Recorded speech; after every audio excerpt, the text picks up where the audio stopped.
Alrighty, and welcome back to the Summer 2022 Course Design Certificate Program, hosted by UCI's Division of Teaching Excellence and Innovation and facilitated by Helen, Meskhidze, and Michelle Kim Gardner. This is Michelle here, covering today's concepts, which are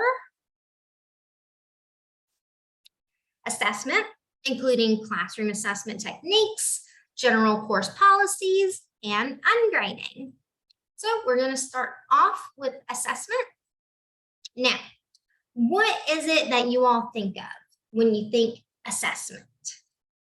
In most cases, it probably looks like this: some sort of multiple choice or blue book exam, or maybe an essay. These are typical forms of assessment, but what else might be out there?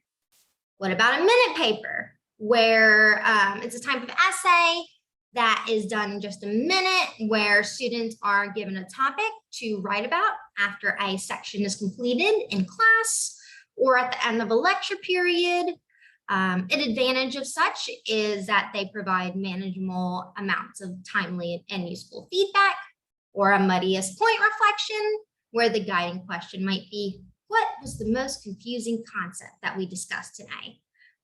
This technique enables students to engage in reflection and self-assessment regarding their greatest areas of confusion. You could even do a group discussion. This is not for the student to win an argument or to amuse their classmates, but rather the purpose of a discussion is to help each group member explore and discover personal meanings of a subject through interaction with other people. So what about these? So the three activities that I just listed are what are known as classroom assessment techniques, or CATs for short. These are simply ways to be able to assess if your students are achieving the stated learning objectives. CATs are your tool of measuring student learning. Too often when we're in front of a classroom, it's incredibly hard to tell what's actually going on with students. Are they asleep because it's 8 a.m.? or because I've just bored them to death? Do they all get it, or just that one student who always responds? CATs are your tool to answer the question, how'd it go? Combine CATs with SLOs, and you can say, my learning objective was met by the majority of students. Without these tools, all you can say is, I think okay. So what are CATs really? Well, CATs are simple, ungraded, in-class activities designed to give you and your students useful feedback on the teaching learning process as it is happening. You begin at the end, what you want students to know or be able to do by the end, and you build up from there. This gives you a starting place. It tells you to begin where you want students to end up and figure out how to get them there from their current standpoint. It also solves the problem posed by the student who asks, why are we doing this? If you're using a backward course design approach, the answer is always there. You're having students do a particular activity with a learning outcome in mind. You might notice that CATs are a lot like active learning. This is true. One of the main benefits of active learning is the ability it gives you to gauge student understanding. Some examples of CATs include informal check-ins, asking any questions, online polls like Kahoot, printed questionnaires, in-class activities, discussions, quizzes, minute papers, muddiest point, etc. You might notice that CATs are a lot like active learning, again, because one of the main benefits of active learning is the ability to gauge that student understanding. So going back to our previous slide, what about exams and essays? Well, those are also indeed assessments, but these are summative in nature. In assessing what assessment you really need, yes, the pun was intended, you need to think about whether the assessment needs to be summative or formative. A summative assessment is intended to assess student performance and will occur at the end of the instructional period in order to collect evidence of student knowledge, skill, or proficiency, and will occur via exit learning products or a cumulative assessment. A formative assessment is different in that it helps students to learn and practice taking place throughout the course in order to identify gaps and improve learning via approaches that support specific student needs. In your formative assessments, your main goal is to get a sense of student understanding, provide them with feedback, and modify your teaching as necessary. So, some examples of summative assessments are exams, which are easy to design and grade, but don't necessarily reveal the student's thought process. Essays and lab reports can observe the student throughout the process, or the student's thought process, but they are labor intensive to design and grade. Projects allow students to express themselves and take ownership over their learning, but of course, it's harder to grade creative work. So just keep these in mind, these pros and cons, as you go about deciding which summative assessments to employ in your course design. You can even turn summative assessments into formative assessments by allowing retakes, scaffolding the assignment, by making an exam open book, or asking students to explain their exam answers. You might also employ concept maps, fact sheets, infographics, multimedia projects using video and/or audio, class presentations, and journal entries. Now, the last thing in assessment is to ensure that your learning goals, teaching and learning activities, and feedback and assessment are all aligned with one another. Moving on to course policies. Some course policies you might want on your syllabus include issues of academic honesty, which we'll talk about an example of on the next slide, but covers the realms of cheating and plagiarism, including self-plagiarism. There's also absences, late work, regrades, email etiquette, and health accommodation policy. Shout out to Darby Vickers and Will Howitz for the information on this slide.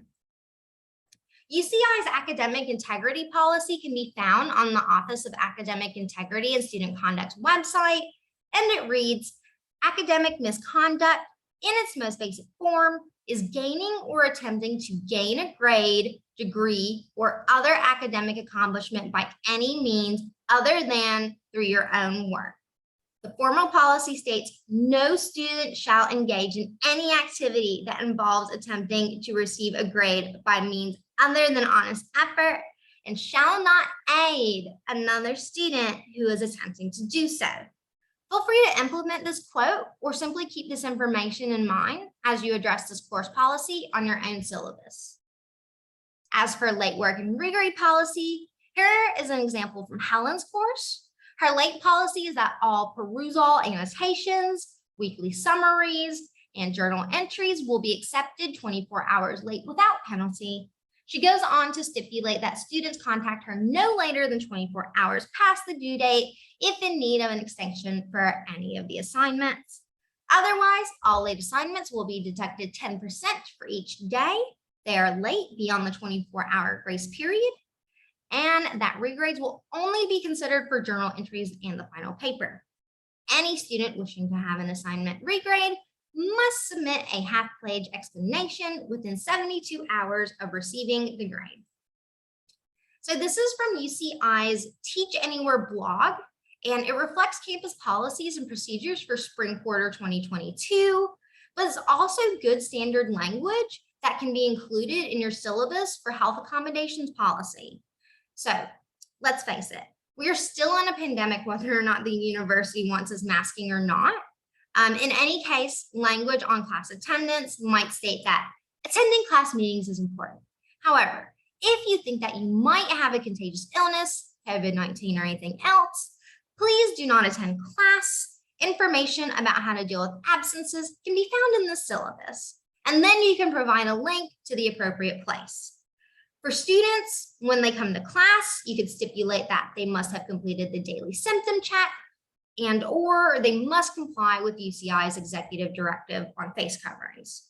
A final reminder that the course formatting might change is key too. So for example, Please keep in mind that UCI leadership is actively monitoring campus and community COVID-19 case rates and is in regular consultation with local public health authorities should conditions worsen or if new or local public health orders are issued. This course may switch from in-person or hybrid to fully remote. Now, some quick tips. First up, prepare at least the first 2 weeks of the course completely, including all lesson plans, etc. This way you won't fall behind. I think we all know that the quarter system flies like a bird. Next, have strong communication with students from the start. That means giving students all the major deadlines at the start via assignments on Canvas so that they can see the schedule and plan accordingly. You might even introduce an informal platform like Discord for students to communicate with you and or peers, but this is totally optional and according to your own level of comfort. Tiny tip number 3, do double check all of your campus links to make sure that they are working properly. You can do such by going to your course Canvas page, going to settings, and then course details, and just clicking on validate links and content on that right-hand panel. It will take you to this page, the course link validator, which searches course content for invalid or unreachable links and images. Final tip, have someone else look over your syllabus, especially to check for alignment. It never hurts to get an extra set of eyes on a document you pour so much time into for things you might have turned a blind eye to. So, to summarize what we've kind of gone over already in the program, remember that the elements of a syllabus include both substance and style. So for substance, you have necessary and optional components. Necessary components include course description, course and instructor information, course goals, general timeline, grade breakdown, potential readings and assignments, and an inclusivity statement. Optional components include hyperlinks to materials and specific page numbers. As for style, consider playing with the font, adding images, or changing the spacing in your syllabus. Shout out to Thomas Kuclo and Marianne Mendoza for the information on this slide. Now I want to raise the question of, well, what if I don't like giving out grades? I might just have the solution for you. So for the final part of this video, I will be covering the concept of ungrading. So according to ungrading.net, ungrading is the process of leaving out grades, but is not a method in which teachers stop evaluating students. Instead, they are constantly evaluating their students' progress by giving feedback or tips to help them improve. The ungrading movement is certainly afoot and is catching the spirit of educators in K through 12 and increasingly in higher education. It's built on deep principles of learning and human dignity, but it's not easy, especially for experienced teachers, to give up all of the dimensions of our conventional practices. Well, why wouldn't we like grading? First of all, grading requires uniformity. It assumes uniform input, uniform process, and uniform output. But students don't start out the same. They don't have the same life experiences. They don't go to the same places afterward. They have different goals. And as such, we can encourage such diverse experiences without grading. Further, if grades don't provide adequate information, if the purpose of grades is to convey a student's accomplishment, adequacy, excellence, compliance, effort, and or gain in learning, then they fail.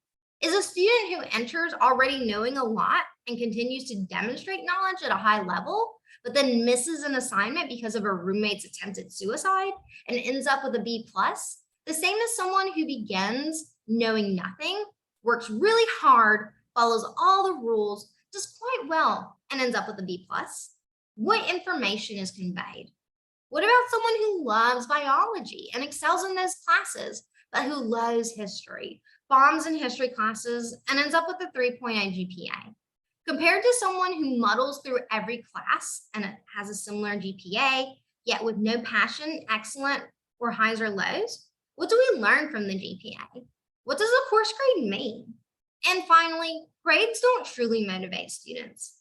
Experts distinguish different types of motivation, one intrinsic or doing things for their own sake, And 2, extrinsic, or doing things for the external benefits, not inherently part of the activities themselves. Some even say that fear and avoidance are just as big motivators, or doing something to avoid negative consequence. So why ungrade? Well, it has benefits. First of all, motivation. Not having grades motivates students to take risks without getting a bad grade for doing it. It also encourages real learning, so that students think of the course as a way to learn more, not just something else to memorize. And finally, less fear. Grades create fear of failing, and a bad grade makes students feel they're not capable of achieving something. Whether or not you grade and how you grade is entirely up to you. However, I want to leave you all with some foundational questions and notes to ponder on before our synchronous session. Firstly, who's assessment for? How does this question force us to rethink how institutions structure their systems for evaluation? Second, what's the difference between grading and feedback? To what extent should teachers be readers of students' work as opposed to evaluators?